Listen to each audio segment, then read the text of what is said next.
I'm going to give a little talk here about maybe some bugs that we discovered while working on JSC. So I guess there's like three parts to this presentation. The first part is a little discussion about the re-architecture work that we're trying to do for 32-bit to make it more maintainable. Then the second part is going to be just some examples of some bugs. This might be helpful if you're working in web core, for example, and you want to see the kind of bugs that maybe some JSC folks are tackling. I think mostly just as a jumping point for some discussions. And then the third part is I have a little interesting micro benchmark that gave me some really surprising results. So first of all, who am I? My name is Justin. My first contribution to WebKit was way back in 2018 when I was interning at Apple. Now I work at Igalia, and yeah, we're mostly managing the 32-bit port now. But whenever we have opportunities to make the 64-bit port better, we always love to. So first, I'll talk about some challenges of the 32-bit port, why it's so special, why it's different and annoying in some ways. Then dump a little bit of JSC knowledge, hopefully, and then we'll talk about some bugs. So, the 32-bit port, the most frustrating part of it is that there aren't as many registers. So in a lot of ways it acts like ARM64, but with fewer registers, and at the same time the registers are 32-bit instead of 64-bit. So one of the biggest problems we have is that today a JS value is not able to fit in a 32-bit value, so you have to use two registers, and we already have fewer registers. So half of our bugs are like, oh, there's like, a missing tag right somewhere, the upper half of the JS value, or there's some, clobbered registers because we reuse a register in multiple places where we shouldn't. General register pressure. One interesting thing that we've encountered lately is the smaller VA space. This means things like, for example, gigacage we can't use. I guess this isn't really that big of a deal, but there's some optimizations that we can't enable, and we'll never be able to enable because of this. So what is a JS value? A JS value is like a JS value. It's the base for everything that you can represent. So, for example, it can be a double because numbers act like doubles, right? It could be an int32, but it's like an int32. When a JS value is an int32, it really means, from the perspective of the JavaScript programmer, it's still a double, but it's also, from the perspective of an engine, an int32. So it's an optimization. It could be a Boolean, undefined, null, empty, or it could be a pointer to a JS cell. So one of the interesting properties of our JS value compared to, say, Chrome is that our JS values generally have to look like pointers whenever they hold a JS cell. That's because of the way RGC works. RGC does conservative stack scanning instead of precise stack scanning like V8. So V8's JS value has integers that look like integers, doubles that look like doubles, my understanding, and then pointers that have like the pointer bit set. Maybe this isn't true anymore, but my understanding was that it was the reverse. I don't think it's strictly necessary. Like our conservative stack scanning could check for this pattern, but it's convenient that in C++, if you have a pointer to a JS cell, it just works. And then if you have a JS value, it just works. Like you don't have to worry about it. You don't have to think about it. So this is basically what a JS value looks like, the Cliff Notes version. So I think the central idea is that double values only use one kind of nan, one kind of not a number.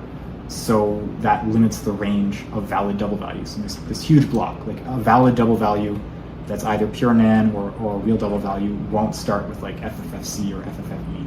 So we can use those and then the rest of the bits to say, well, it's definitely not a number, and here are some other bits for the payload. So it's really clever because it means that if you want to unbox, say, a double, you just have to do a simple addition. You can see here that addition is done to make sure that the valid set of doubles that start with 0 end up not starting with 0. And then you can just assume those are pointers. So you just have to shift it with a single addition. It's super fast and super convenient. And you can stuff all these things in it in really clever ways. 32-bit isn't so lucky. So today on 32-bit, this is what the 32-bit representation looks like. It's a tag and a payload. It's not nearly as exciting. It's also really annoying in a lot of ways because you can't fit in a register. So you have to pass a register pair, and then everywhere that has a register pair just gets polluted with register pairs, and it's really awful. You can have cases where the 64-bit code tries to write a pointer value, but then treats it as a JS value. Well, in that case, on 32-bit, you would have also had to have written a tag. So, it's annoying. And it also means we can't really do concurrent GC. Just trying to atomically write these and read these and deal with it, it's just too much. Without completely rewriting the garbage collector. So what is a 32-bit JS value? Well, I think this, if you look at this, it'll look very similar, I think, to the way that V8 does it. Essentially, we want to box things in a way that they won't get confused for a pointer without making pointers have to have such a really high alignment that we waste memory on that. So a few interesting notes about it. We're going to use these bottom bits of the pointer, and possibly also, in order to make this be efficient, we need to support small integers. So I'll give the vision of this when it's fully complete in the fullness of time, but just know that we don't have to implement half of these things in order for it to work. It'll just be slow. So box, doubles, and ints use a special pattern so they're not confused for JS cells. Then we can allocate them out of a special area in order to make sure that you don't have to allocate a full JS cell, and you don't have to do all the overhead that comes along with that. Again, not strictly necessary, but possibly helpful in order to reduce memory pressure. Small integers, again, same thing, right? We have a little SMI bit, and if the SMI bit is set, it's the last one, that means we'd have 31 bits. If the SMI bit is set, you're looking at a small integer, it's a 31-bit integer, and then we'd have to go and put some checks all over the engine for that. But this would give us a fast path that doesn't incur an allocation cost. Another interesting thing, we're hoping to do these allocations without creating a save point, because right now the engine assumes that you can make JS values that store doubles and ints, even if you're already in the middle of making another object. The other thing is that you can create these values on a JIT thread. So whatever option we pick has to support allocation from the JIT thread. Another reason why I think in the fullness of time, we definitely don't want these to be JS cells. As of right now, it's going to be a little harder to do generational GC because there's a lot of places that don't emit write barriers today in places where you would expect if you actually have to allocate, say an integer or a double. And it'd be nice to not have to go and litter the code base with them. But we'll see. That's like a thing to discuss after, perhaps. And I think I've used a lot of words here that might be unfamiliar, so I'm going to go and explain each one. So today we want to avoid all these different code paths versus 64-bit. We ideally want to enable concurrent GC, but I also think that depending on the success of this project, having this work in, like, say, 64-bit mini VM mode, or perhaps even having a compressed heap like V8 has, might be beneficial.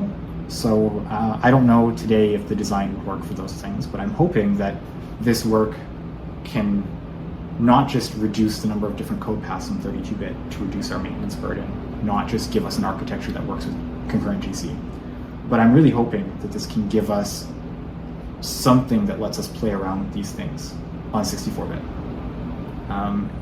Even if we can't do a 64-bit mini mode using this, or a 64-bit compressed heap, being able to run a perf task easily to see, if we wanted to make a compressed heap, would it give us a performance improvement, I think, or a memory improvement. Being able to run that test easily, I think, is still going to be really valuable. So I'm hoping that in the design of this, I'm always trying to think, how can this affect 64-bit? How can this make it easier to do those experiments later on? How would we design it if those things were going to happen? So the other thing that isn't changing is i64s. WebAssembly i64s, there's 64-bit registers. We can't fit them in a register, and I'm not sure we want to box them. So I think today for WebAssembly, those would stick with register pairs. But I'm hoping that we can try using static register pairs instead.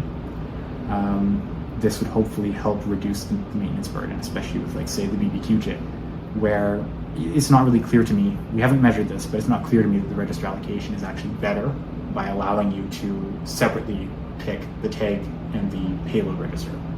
Like, in theory, you can make better allocation. But in practice, does that happen? Who knows? I mean, so we definitely want to investigate. And if that works, then that would also further reduce the diff between 64 and 32-bit.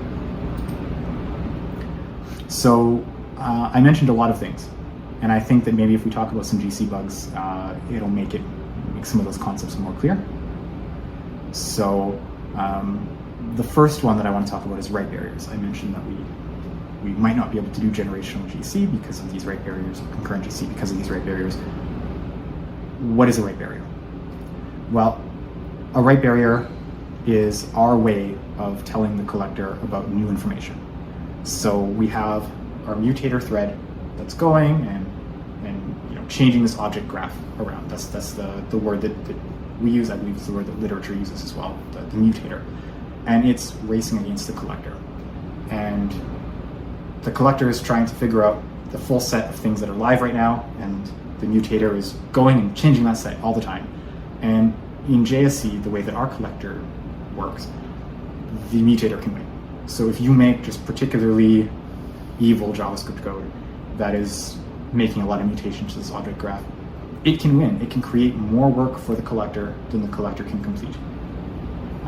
So that's why we have all of this stuff designed to slow down the mutator if the mutator is going too quickly. The write barriers that we need are generational and concurrent. So I'll speak a little bit more about that. The second thing I mentioned is conservative versus precise GC. So our stack scanning is conservative, which means that we look through the stack, we look at anything that looks like a pointer. And if it looks like a pointer, it's live. On 32 bits, this did give us problems. So we've already encountered at least one case where there's garbage somewhere on the stack that we don't expect. And this garbage ends up keeping alive like a really important object, like, say, the window. And then you go and you change from one window to the next. You move within pages in the application, and all 300 megabytes of the other window is still being kept alive because deep inside your environment variables, there was some random pointer that just kind of pointed at a random thing that kept alive the global object. So we've already encountered that, and I suspect that we might encounter more of these in production. So if we ever do switch to conservative or to precise root finding, 32-bit would definitely be happy about that. I think maybe a little note for discussion is that my understanding is V8 is switching away from that in some cases. So it'd be really interesting to have some kind of cross-team discussion about why that is. And I'll come back to this again later when we talk about Swift. So here's an example of a bug. This is a real bug. I mean, this one isn't in particular the one that I worked on, but I did work on one similar. The compiler is very smart. And so in this case here, the compiler was able to take this structure pointer, which is an internal, is a GC allocated object that represents the shape of an object. But the important part is it's a GC'd object. It's very, very important that it stays alive while we're using it. And at the same time, we don't always encode the pointer to the structure. Sometimes we only use the structure ID.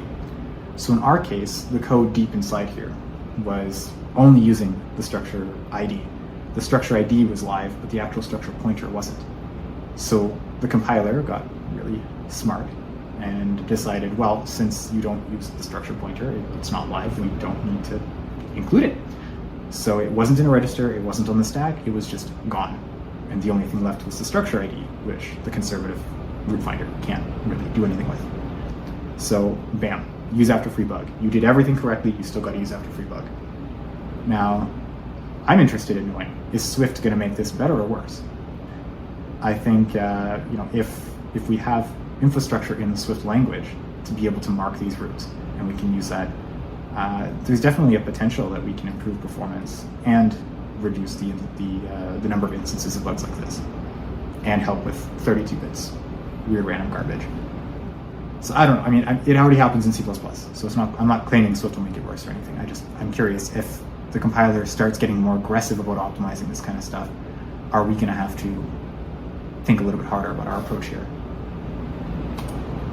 So barriers. This is a generational barrier. You have some object. It's in the old generation, meaning it's been alive for a long time. When the optimizations that our garbage collector does is generational GC, meaning that we only scan new objects most of the time. The hypothesis is that, in general, objects are short-lived, and if they survive for a little bit, they'll survive for a long time. It's the generational hypothesis. It's not always true, but I mean, it seems like it's true for a lot of cases. So we separate the heap into the old and the young objects, and we make sure that we only scan the young objects whenever we're doing our eat-in GCs. We call it an eat-in GC instead of a full GC.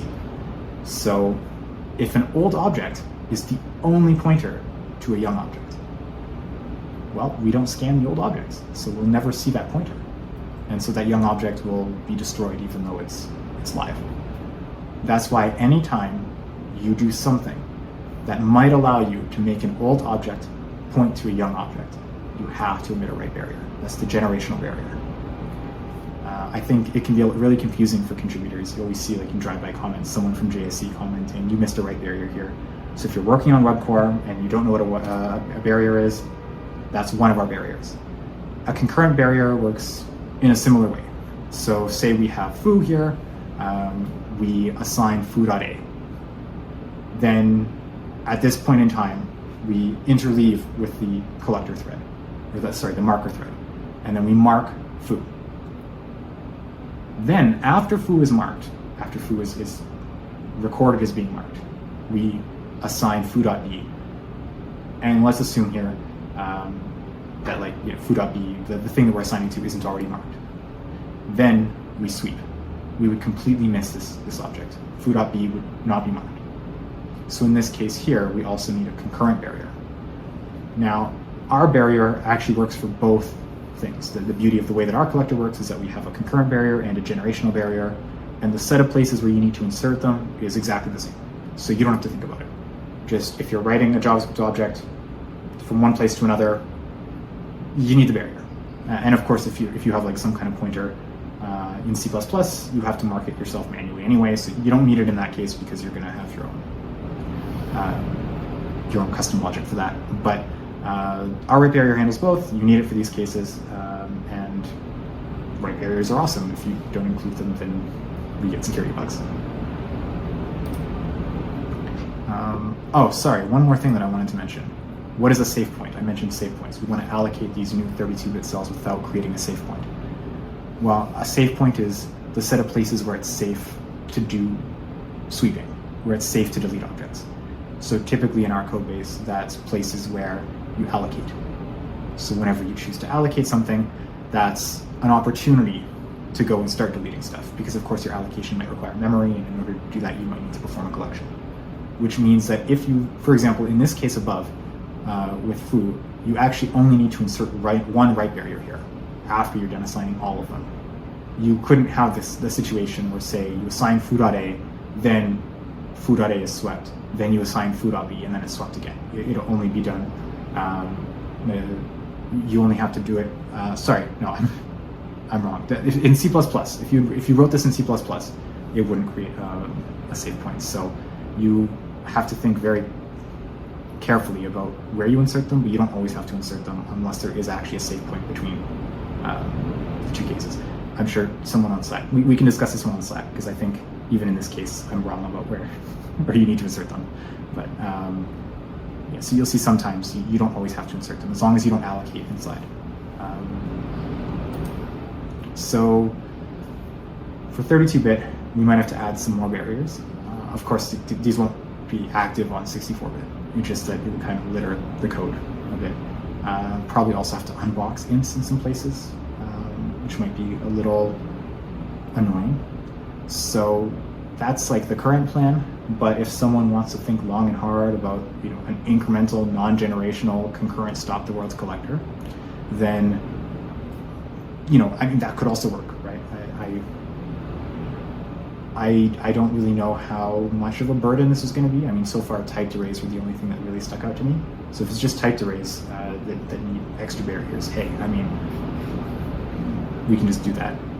But if this seems like it's going to become a bit of a burden as well, we don't want to replace the burden of managing tag registers with the burden of managing these extra barriers. So if anyone has some deep thoughts about this, I would definitely love to hear them.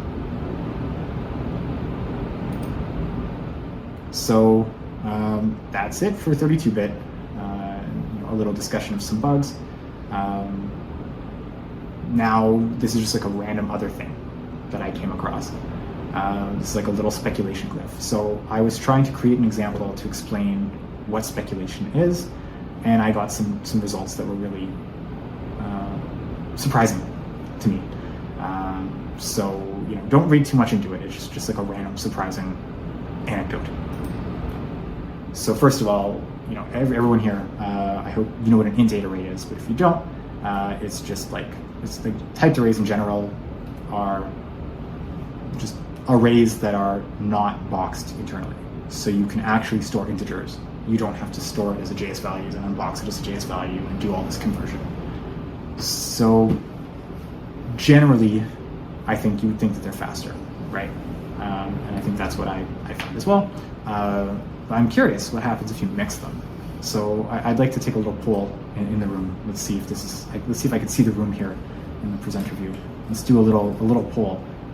If you mix them, say, I start off by using a regular array, but then half of the time I use a typed array, and we know that we expect a typed array to be faster. So if I mix them, is it going to be faster or slower than using a typed array? And is it going to be faster or slower than using a regular array? So show of hands. Mixing typed arrays with regular arrays is going to be faster or slower than just using regular arrays.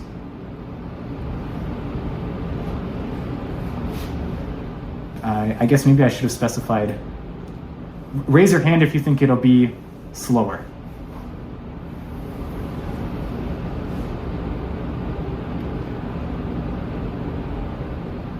Okay, and if you think it'll be faster? No hands. Okay, so everyone believes that mixing will be slower. Okay, what about so versus a regular array? Will it be faster or slower than using a regular array? Half of the time you're using the faster typed array. Do you go faster or slower than using just the slower regular array? Raise your hand if you think you go faster. No one. Okay, and slower?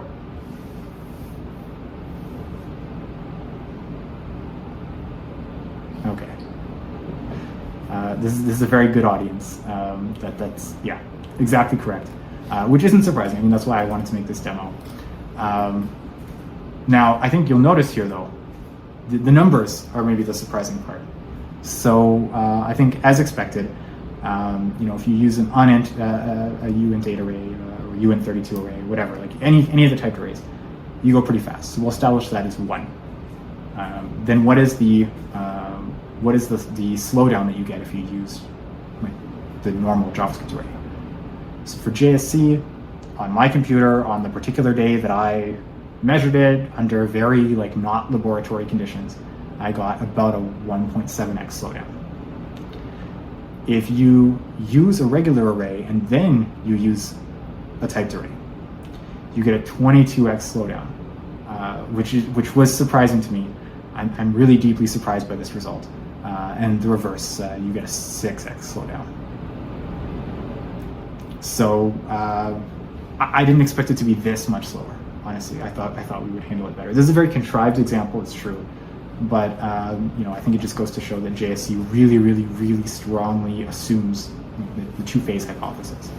the idea that your program will eventually become type stable. Just for reference, those numbers in V8. So in the fastest possible case, I think you'll see that the V8 and JSC on my computer at least performed basically identically.